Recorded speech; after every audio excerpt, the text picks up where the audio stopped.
My Little Pony has had a lot of fun and interesting characters over the years, and some of these characters become fan favorites either because they're funny, relatable, or they have a memorable moment in the show. But sometimes a character becomes a fan favorite just because of how they look, and while there are a bunch of characters that the fandom considers beautiful, none of them had the popularity that Fleur de Lis had. But despite the unique and beautiful design, Fleur has one of the most rocky and confusing stories inside of the franchise. Bonjour à tous, je m'appelle Sugarflake et je viens parler du plus beau et du plus déroutant des bonnets de MLP. Alors, commençons! But first, who is Fleur de Lis? Well, Fleur was a background pony that first appeared in season 2 alongside Fancy Pants. She's a white coat mare with pink mane and white accents, and she has a cutie mark which represents the Fleur de Lis in two colors, magenta and gold. Fleur, since her first appearance, was an instant fan favorite despite the fact that she doesn't do a lot in the show and that we really didn't know anything about her at the time. But what we did know was that she likes fashion, buckball, and maybe books. But as a whole, Fleur didn't have much development in the show, but this didn't stop fans from filling in the gaps, with one of the first things fans did was making a backstory for Fleur. And while there are a bunch of fan stories out there, one of the most popular ones was The Secret Life of Fleur de Lis. This was a fan comic that served as a backstory to Fleur, where we learned that she used to be a royal guard, and we even saw how she met Fancy Pants. It also gave us an interesting whodunit mystery with some amazing and funny moments. This comic was really good at the time that it came out because it gave a cool and unexpected story to Fleur, which a lot of fans adored. But something that not a lot of fans know is that Fleur actually got an official backstory from Hasbro, although not in the place you might expect, as this one was released in the Wonderbolts Academy book, which in and of itself is really weird, but it doesn't help that this book is infamous among the MLP book fans. And if you're wondering of why, this is because of the interesting mistakes and oddities that the book has, like for example the slogan of the Wonderbolts not being correct, despite the fact that this is a Wonderbolts book. But luckily, Fleur didn't have any major mistakes, and the only one she had was that the book called her Fleur the Mare, which is weird because at this point Fleur already had an established name. But aside of that interesting change, we finally got to learn who Fleur actually was. Fleur de Lis was born in the small community of San Palomino. Ever since she was a small foal, she knew that she was different. This is because she loved boldness and color. Growing up in a small community like San Palomino, Fleur didn't always have the opportunities to be herself, but this didn't stop her, as she would love dressing in outrageous clothes and causing quite a stir among the residents.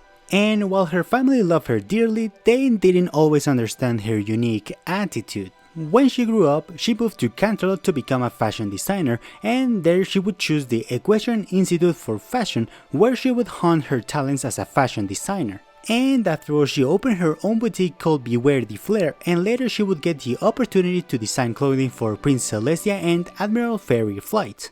And that was the story of Fleur de Lis in the book, and I know that is not as cool as being Fancy Pants' bodyguard or being a royal guard, but if I'm honest, I prefer this backstory for Fleur. Maybe this is just me, but I think that her being a rebellious pony in a small community is a little more interesting and relatable than her being a super badass.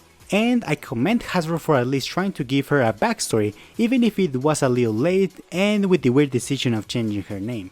And even if you don't like this backstory for Fleur, at least the book confirms some things about her, like the fact that she has her own boutique in Canterlot and confirming the fact that she is a model, and also adding that she's Rarity's idol. But that's basically all we know about Fleur de Lis in MLP, which if you think about it is extremely impressive for a background character that only spoke twice. But let's be honest, what made Fleur such a fun and amazing character wasn't her story, but rather the fandom.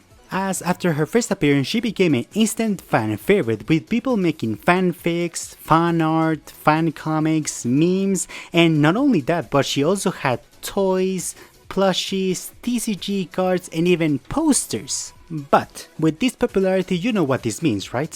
Fan theories. And oh boy, if Fleur had some interesting theories. From her being Sweetie Belle's mom, because why not, to her being secretly an alicorn, which is something that we technically saw in the show, and even a theory where she was the sister of Prince Blueblood, which honestly, I could see. But the ones that I like the most are the ones that are in a way related to her relationship with Fancy Pants, like for example, it's Fleur in Gilly Lily's life. And for those who don't know, Gilly Lily was Fancy Pants' niece. She appeared in issue 60 of the MLP comics, and a lot of people wonder if Fleur was in Lily's life, and while Lily never mentioned Fleur in the comic, a lot of people had speculated that yes, Fleur was in Lily's life, but this was never confirmed nor debunked. Another theory was that she could be a changeling, and while this sounded crazy at the time, it was technically made canon thanks to the Game Love game. This all began in the Crowning Achievement event, as in this event Fleur was made an available character, but it's in this event where there are some weird oddities with Fleur, like for example her name, as her name wasn't Fleur de Lis, but rather Fleur Dis Lee, and while it seems weird now, it wasn't at the time, because this was Fleur's first official name. But something that was weird was that she was an alicorn, and to make it even more weird, she also was an enemy minion in the event. But why? Well, because at the time Fleur was a changeling. The story goes like this: at this time a changeling assumed Fleur's identity in the event, and even more weird is that the changeling assumed Fleur's identity as an alicorn despite knowing that she was a unicorn. And while you can say that this was just a mistake made by the developers of the game, it wasn't, because when Fleur was added into the game on April 15, 2013, her description read: while this unicorn supermodel was away for a photoshoot, a changeling assumed her identity, but preferred to be an alicorn despite knowing Fleur's true nature, but her friends exposed the changeling just in time for her return to Canterlot. And to make it even more weird is that this description got patched out of the game on June 13, 2013 to the one we have nowadays, where now it says that a unicorn supermodel who's always booked for a photoshoot, her cutie mark is 3 Fleur de Lis,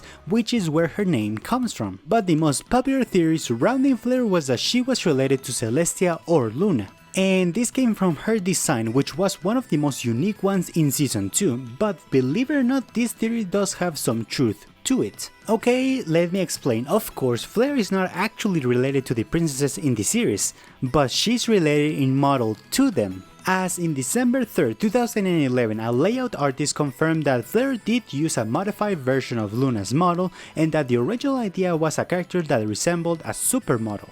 Which, yeah, I can see, and at the time this small comment not only developed Fleur as a character, but also fueled our speculation at the time.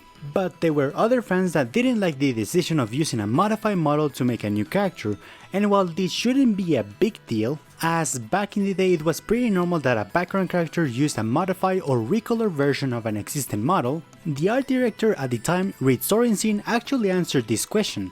He said that the reason why Fleur used a modified model of Luna was because of how the script described Fleur, which was as a lovely unicorn. So they thought that they should make her look different from the regular models at the time to make her stand out, but that it wasn't a conscious decision and that it just happened. But Fleur didn't only appear in the show, as she would also appear in Equestria, where surprisingly she was a very prominent background character. She first appeared in Friendship Games, where she was a student from Crystal Prep Academy, and while she didn't do much in the film, she would also become a fan favorite, mainly because of her attitude, which was more friendly and at times comedic, which was a nice change of pace of how she was in the show. And that's not all, as we also got to know new things about this Fleur, like for example the fact that she's a sweet snacks cafe regular. As in Equestria Better Together, we see that Pinkie Pie already knows what she's going to order, or seeing her best friend, which was Frosty Orange, and maybe she even was friends with Indigo Sap and Lemon Zest. And Fleur continued appearing throughout Equestria until the special Holiday Unwrapped, where she would appear in the background with Ginger Alswai and Frosty Orange at the Canterlot Mall.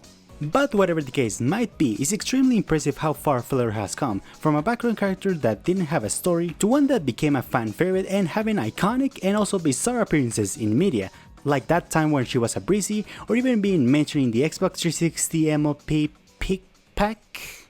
You know what, maybe it was good that you stopped appearing in MLP after 2017. But what do you guys think? What's your thoughts on Fleur de Lis, and is there any other MLP character that you consider beautiful? Leave it down in the comments. And as always, remember to like the video if you enjoyed it and consider subscribing for more MLP videos like this one. And as always, remember to take care guys, and I'll see you in the next video.